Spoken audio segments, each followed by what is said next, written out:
$23,400,000 in unauthorized transfers, Leora, and the wire authorization on every single one carries your digital signature.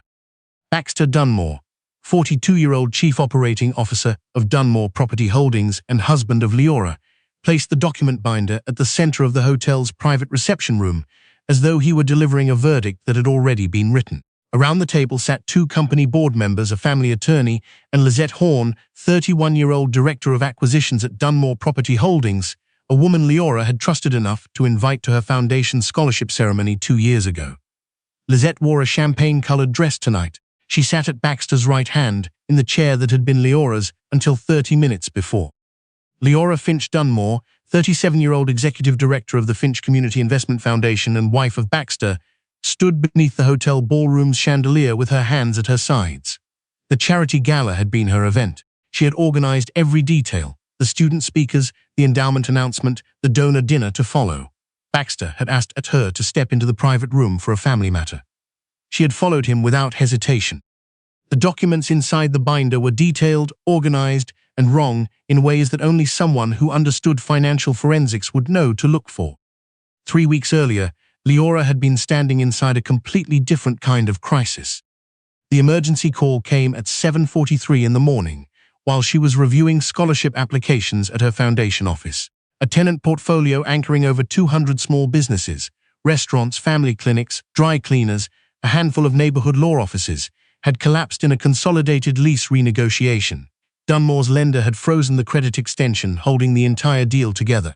Baxter, as CEO, had been required to file updated compliance documentation with the lending institution 3 weeks prior. He had not filed it. He called Leora from inside the boardroom. "The lender is Oren Capital," he said. "They're rejecting our documentation. If we lose this portfolio by end of week, the anchor tenant chain goes with it. I need you to come in." She had a scholarship review meeting in 40 minutes. 12 student recipients were waiting. "What exactly is failing?" she asked. Baxter described the problem the way someone describes a leak in a ceiling, in terms of the water damage visible below, not the pipe above. 3 compliance certifications had been submitted with outdated income schedules. The lender's underwriting team had flagged them as materially inaccurate. Leora asked her deputy to run the scholarship meeting and drove downtown. The moment she opened the lender's rejection letter, she understood it completely. Oren Capital Group required that borrowers certify tenant revenue using trailing 12-month actuals. Dunmore had submitted projections from a pre-renovation period. On paper, the company appeared to be overstating its portfolio income by nearly 40%. It was a documentation error, not fraud. But correcting it required someone who understood exactly how Oren Capital's compliance language worked. Leora understood it because her father had helped write it. Hadwin Finch, 68-year-old founder of Oren Capital Group, had built the $3.2 billion private lending institution over 3 decades before his death left Leora as the controlling beneficiary of the Finch-Oren Trust, the vehicle holding a 71% controlling interest in the company. Oren Capital was known publicly as a private commercial lending firm. The governance structure behind it had never appeared in a press release. That was by design. When Leora was 12, a financial publication ran a profile identifying Hadwin's daughter as his only heir.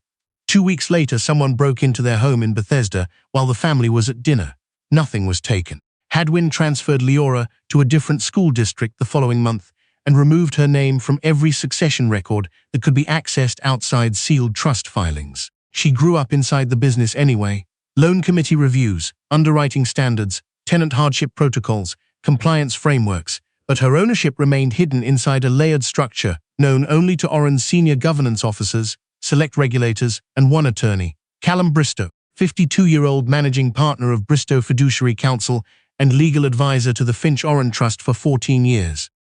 Before marrying Baxter, Leora had disclosed that she held a protected premarital trust with significant financial holdings.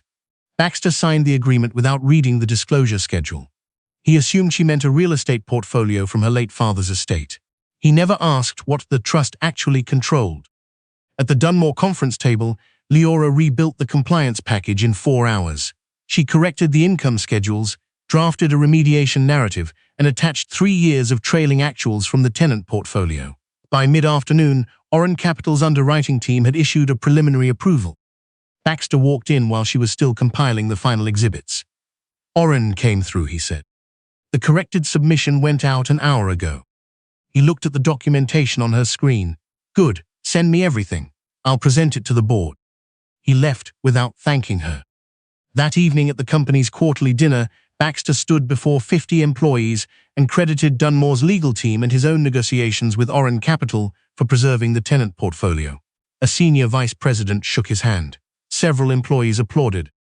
Leora was not in the room. She had returned to the foundation to meet the students she had missed that morning.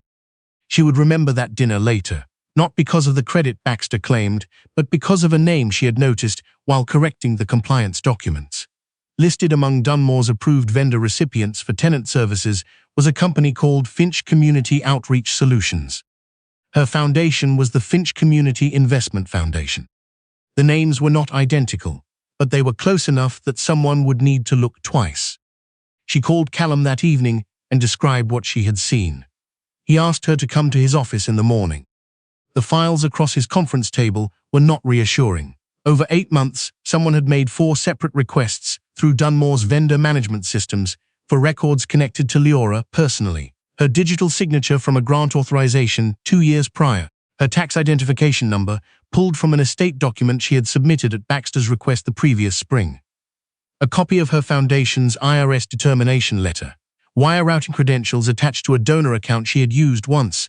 Someone was assembling the pieces of her identity. Callum also had news she had not yet seen. The final governance restriction on the Finch-Oren Trust had expired. Leora now held the unrestricted right to publicly claim her controlling ownership of Oren Capital. She had intended to tell Baxter before their 9th anniversary. She had written a letter explaining Hadwin, the trust, the institution, the childhood incident that had made secrecy feel necessary for survival. She had carried that letter in her bag for 3 weeks, waiting for the right evening. That evening never arrived. 9 days before the charity gala, Leora stayed late at Dunmore's building to collect a foundation document she had left in Baxter's office. The outer office was dark. Light came from behind the inner door. She opened it. Baxter stood beside his desk with Lizette's hand inside his jacket lapel. He wore the watch Leora had given him on their 7th anniversary. A hotel keycard lay on the desk blotter next to a fold labeled Foundation Vendor Review, Internal. Leora stood in the doorway for 4 seconds before Baxter saw her reflection in the glass wall behind him. He stepped back. He did not apologize. She looked at the folder. That's a foundation document. It's a compliance review. Lizette straightened her jacket. Vaudan relationships need periodic auditing. Leora did not raise her voice. How long? She said to Baxter. He adjusted his cuff.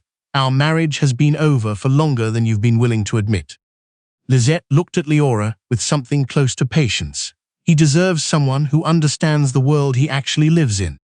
Leora left without opening the folder. She photographed the desk through the door before the inner light went dark. She met Callum that same night. He told her to document every missing credential, change the foundation's security codes, and preserve every message thread. He warned her not to confront the Dunmore family directly. They may be preparing more than a divorce, he said. 2 days later, Baxter texted her. His mother wanted to use the gala to finalize things. Leora read the message twice and thought he meant the marriage. She did not yet understand what finalize meant in the context Baxter intended. The night of the gala, Leora arrived before the guests. She photographed the contents of her evening bag and sent the timestamp to Callum. She wore her mother's pearl earrings and Hadwin's watch, the one she wore only when she needed to feel anchored to something real. Agatha Dunmore, 64-year-old matriarch of the Dunmore family and Baxter's mother, pulled Leora aside near the coat check before the dinner began. Step into the private room, she said. We need to resolve the foundation matter before more people are involved. Foundation matter, Leora followed. The private reception room had been rearranged. The round cocktail table was gone. A rectangular conference setup stood in its place. Binder folders waited at every seat. Lizette sat at Baxter's right hand. A single chair remained at the far end, directly beneath the ceiling fixture, lit like a deposition seat. No dinner plate, no water glass. Baxter opened the main binder without greeting her. $23,400,000 in unauthorized transfers, he said, and the wire authorization on every single one carries your digital signature. Patfield Corn, 59-year-old Dunmore board member, watched her without expression. Company director Winifred Cho, 55, had not looked up. Family attorney Dre Samuels, 57, sat with a second stack of documents in front of him. Leora opened the binder. What she found was detailed and internally consistent and built on a foundation of borrowed truth: her digital signature on wire authorizations, her tax identification number on vendor account applications, Finch Community Outreach Solutions as the receiving entity on 11 of the largest transfers. The documentation had been built to suggest she had created a shell company designed to resemble her own foundation and drained Dunmore money through it over 8 months. She read slowly. She found the first error within 4 minutes. One transfer authorization carried a timestamp of 6:14 on a Tuesday morning in March. On that Tuesday, Leora had been in Baltimore at a 2-day foundation conference. She had checked in the evening before and had not returned until Wednesday night. The hotel key logs, her conference badge scans, and her cell tower data would all confirm it. She also noticed that her digital signature carried a pressure pattern she had not used since switching tablet devices 18 months ago. She closed the binder. Dre placed a second folder in front of her. Inside were 3 documents: a filed divorce petition bearing Baxter's signature, an acknowledgement of service form, a proposed settlement requiring her to surrender rights to the marital residence, waive financial claims, accept responsibility for the vendor transfers, and agree to a public statement that the foundation's accounts would undergo independent review under Dunmore's oversight. Baxter set a pen beside her hand. "Sign everything. Make this straightforward." Leora picked up the pen. She signed the acknowledgement of service, confirming she had received the divorce petition. Then she signed a separate statement, confirming she consented to the dissolution of the marriage. She pushed the settlement back unsigned. "Your refusal suggests you have something to hide," Baxter said. "My refusal suggests," Leora said, "that you placed a confession inside settlement papers and expected the pressure of this room to make me careless." Agatha leaned forward. "You came into this family with nothing. Everything you built on the Dunmore name. I came into this family as myself. That was always the part none of you chose to look at." Before Agatha could respond, a hotel employee appeared and explained that the coat check had returned the wrong item. Leora photographed her bag's contents a second time and sent the image to Callum with a timestamp before handing it over. The bag came back to the table 6 minutes later. Dry opened it before Leora could reach for it. Inside, next to her keys and her foundation badge and the letter she had written for Baxter and never delivered, was a USB drive that did not belong to her. Black, corporate, with a small serial number sticker on its casing. Lizette spoke before anyone else in the room. "That's the drive with the foundation's duplicated records." Leora turned toward her. "Nobody has plugged it in. How do you know what's on it?" For 2 seconds, Lizette said nothing. "The model matches our equipment inventory." Then the door opened. Detective Ingrid Hale, 44-year-old financial crimes investigator with the city's commercial fraud division, entered with 2 officers and an arrest warrant issued 4 days earlier, 4 days before the gala, 4 days before the planted drive, 4 days before any of this was supposed to look like discovery. Baxter had filed the criminal complaint before inviting her to the event. Camera flashes appeared beyond the hotel windows. Journalists had been positioned at the entrance before the officers arrived. Callum entered behind Detective Hale after identifying himself as counsel. "My client will cooperate fully," he said. "Preserve the drive's chain of custody, serial number, and purchase history. Preserve every conference room entry log, the full bag access record, and the complete original warrant package." Leora could have announced who she was. She did not. "Notify Oren Capital's Independent Governance Committee," she said to Callum. "Preserve every Dunmore account record, every transaction log, every authorization token connected to these transfers. Independent review only. I am fully recused." Dre's expression changed at the words Independent Governance Committee. He looked at Baxter. Baxter looked at Leora. "You don't have any standing there," Baxter said. She did not answer. Officer Devon Marsh placed the restraints around her wrists. Leora did not resist. She looked at Baxter one final time, not with rage, not with grief, but with the quiet and particular exhaustion of someone who has finally stopped reaching for a version of a person that no longer exists. Baxter reached for Lizette's hand. That choice ended something in Leora that had been ending slowly for a long time. Outside, cameras followed her toward the police vehicle, while reporters called questions from behind the hotel entrance barriers.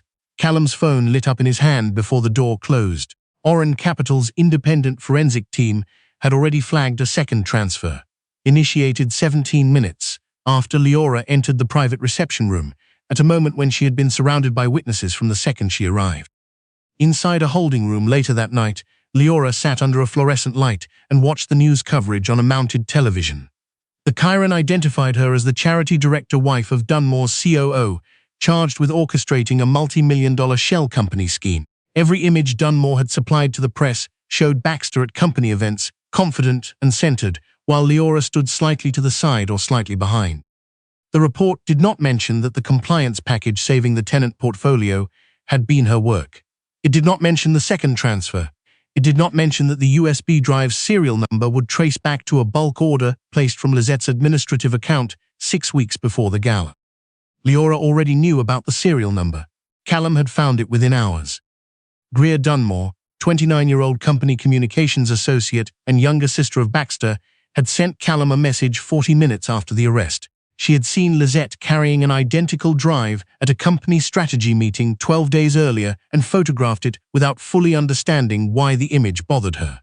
She also had a draft of the press release Dunmore had prepared, describing Leora's arrest as the result of months of internal investigation. It was dated 4 days earlier, before the gala, before the drive appeared, before the officers walked through the door. Callum met with the prosecutor, Dara Lennox, 48-year-old financial crimes prosecutor assigned to review the case the following week.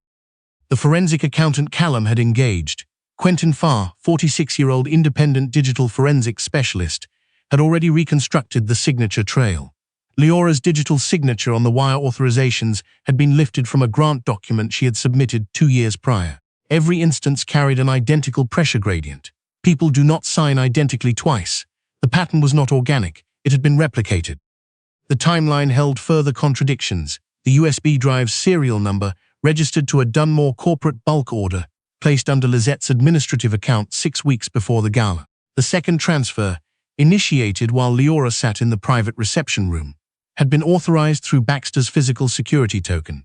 Hotel entry records showed him stepping away from the room for 11 minutes at exactly that time. The shell company's recovery email had been created from Dunmore's executive floor. The vendor registration had used Leora's tax identification number, obtained through a document she had submitted at Baxter's request 14 months earlier. The money that moved through the shell company had funded a property purchase Baxter had arranged, renovation invoices for that property, private travel, and a set of expenditures with no connection to any Dunmore business operation. Lizette understood what was coming before the investigators finished their reconstruction. She had gone to Baxter's office and found a cabinet file labeled Horn Authorization Record. Inside were documents positioning her as the sole architect of the vendor scheme, with Baxter characterized as an unknowing executive whose trust had been exploited. He had prepared a second story in case the first one failed. The man who had discarded his wife had always been prepared to discard his mistress next. Lizette photographed every page and retained her own attorney. Through counsel, she provided the prosecutor's office with communications showing that Baxter had directed the creation of the shell company, authorized the use of Leora's identity credentials, arranged the gala confrontation after learning the arrest, warrant was already issued, and coordinated the press coverage to ensure Leora's public image was established before any independent forensic review had taken place. One message from Baxter read, "By the time anyone asks where the money actually went, she'll already look guilty enough that no one will push back." Greer came forward in person the following week. She sat across from Callum and placed her phone on the table without being asked. "I watched them set everything up," she said. "I knew the press release existed before the gala. I knew the drive wasn't hers. She did not reach for a justification. My mother told me the family had to survive this intact, and I believed her." She looked at Callum. "I should have said something before they put restraints on her." "Yes," Callum said. "You should have." Her evidence moved through the proper channel to the prosecutor's office. Callum told Leora later that Greer had come forward before learning the full scope of the forensic findings, before she had any reason to believe the case would turn in Leora's favor. She had not acted to protect herself. She had acted because she could not continue not acting. Leora held that distinction carefully. It did not erase the silence, but it was not nothing either. The charges were formally dismissed at a hearing that drew a fraction of the coverage the arrest had generated. The prosecutor filed a public statement correcting the record. Defamatory Dunmore communications entered civil proceedings. Callum began the process of seeking record correction and sealing where the law permitted. 1 week later, Emery Strand, 66-year-old chairman of Oran Capital's Independent Risk Board, convened the governance committee's final session. The committee's findings covered 14 months of Dunmore Property Holdings' financial conduct. Materially inaccurate loan documentation submitted on 4 occasions, executive credentials used to authorize transfers later linked to personal expenditures, a shell company whose outflows funded private property, travel, and purchases with no connection to any Dunmore business purpose. 2 compromised signers, 1 attempt to delete records during an active review, caught by the court-authorized forensic mirror before the deletion was complete. Baxter's access to Oran Capital accounts was suspended under court-authorized safeguards. Lizette's administrative credentials were revoked. Dunmore's credit facility entered default review under an independent supervising officer. Employee payroll across the tenant portfolio. Over 200 workers remained fully protected. Essential suppliers continued operating. Legitimate company functions continued under court-approved oversight. Before the committee session, Callum asked Leora whether she intended to address the board. She said yes, but briefly. She entered the committee room wearing a grey wool blazer and Hadwin's watch. She brought 1 page of notes and sat down without ceremony. She asked the committee to ensure that Dunmore's tenants, the restaurant owners, the family clinic operators, the dry cleaners who had nearly lost their lease agreements when Baxter's compliance filing failed, did not bear the cost of what Baxter's choices had caused. She asked that payroll remain intact. She asked that the independent review proceed entirely without her direction. Then she recused herself and let the committee work. Baxter appeared at the governance session with 2 attorneys. He had been told the day before that Oran Capital's controlling beneficiary had requested an independent review. He had assumed, the way he assumed most things about people he believed he understood, that controlling beneficiary meant a distant investor with a name he had no reason to know. He had been wrong for 9 years. Emery called the session to order. He stated for the record that the independent review had been initiated at the request of the controlling beneficiary of the Finch-Oran Trust, and that the beneficiary had formally recused herself from all operational decisions affecting Dunmore's accounts. Then the committee door opened. Leora entered beside Callum. Baxter stared at her the way a person stares at something their brain cannot immediately make fit inside the world they believe is real. She watched the reorganization happen across his face in real time. The corrected compliance package she had built from memory, the Oran Capital underwriting standards she had cited without looking them up, the governance structure she had described in the private reception room, the instructions she had given Callum the moment the restraints went on her wrists. Emery rose from his chair. The independent directors followed him. Leora Finch Dunmore, Emery said, controlling beneficiary of the Finch-Oran Trust and principal owner of Oran Capital Group. Agatha gave a short laugh from across the table. This is theatre, she arranged. Baxter said nothing. He was looking at Hadwin's watch on Leora's wrist, the same watch she had worn to the gala, the same watch she wore on occasions that required her to feel connected to something true. You deceived me, Baxter said finally. Leora took her seat at the table. I disclosed a protected premarital trust before we married. You signed the agreement. You let me believe you had nothing. I let you believe in Leora. She looked at him without flinching. That was all I wanted to know. Whether you could. For a while, you could. She gave him a moment with that. Then her voice became something else entirely. I concealed the scale of an inheritance because the law required it, and because I wanted to know whether a man could love me before knowing what belonged to me. You manufactured a crime and used the criminal justice system to imprison an innocent person. She looked at the binder in front of him, the same binder he had assembled to end her. Those are not the same kind of mistake. Baxter had nothing to say. Quentin presented the forensic findings in full, the replicated signature, the cloned network device, the token records placing Baxter in his office at the moment of the second transfer, the shell company accounts, their outflows, the paper trail leading back to a property with Baxter's name on the deposit records and Lizette's name on the design invoices. Every accusation Baxter had arranged against Leora had left a real trail pointing back toward the people who arranged it. By the end of the session, Baxter had been removed from all Dunmore executive authority. His assets connected to the shell company were restrained under court authority. Criminal charges for wire fraud, conspiracy, and identity misuse were filed the following week. Lizette's cooperation reduced part of her legal exposure. It did not return what she had taken or erase what she had helped build. Agatha came to Callum's office 2 weeks later, Her voice was composed in the way that certain kinds of pride stay composed even after everything beneath it is gone. "If I had known what you were," she said to Leora, "I would have treated you differently." Leora looked at her for a long moment. "The woman you treated the way you did deserved to be treated differently before you knew what I owned. That is the part you still don't understand." Agatha left without responding. Greer visited Oren Capital's offices during her third week of ethics compliance training. She did not ask for their relationship to return to what it had been before. She stood in the doorway of Leora's office and said what she had come to say. "I knew and I chose to stay quiet. I have to carry the cost of that." "Yes," Leora said, "you do." She did not offer instant absolution. She offered honesty instead. The acknowledgement that courage, even arriving late, could mean something, as long as no one pretended the timing had not mattered to the person who paid for the silence. Opal Sherwood, 43-year-old senior program manager of the Finch Community Investment Foundation, helped Leora expand the organization's mission in the months that followed.